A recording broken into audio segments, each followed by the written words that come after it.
আমি আজকে রাত্রে এই বাড়িতে থাকবো। না, আমি তো আসলে আমাগো ভিতর তো বৈবাহিক কোনো সম্পর্ক নাই। যেহেতু বৈবাহিক সম্পর্ক নাই, আমরা একটা বাড়িতে দুইজন বেগানা নারী পুরুষ, এটা তো আমি কোনোভাবেই থাকবো না। তাইলে কেমনে হয়? আমি যাই তাইলে।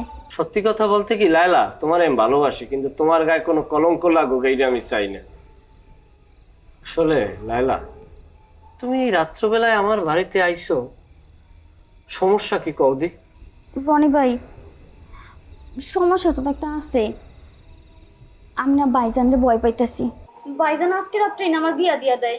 সত্যি কথা বলতে কি লায়লা, ভাইজান রে ভয় পাওয়ার কিছু নাই।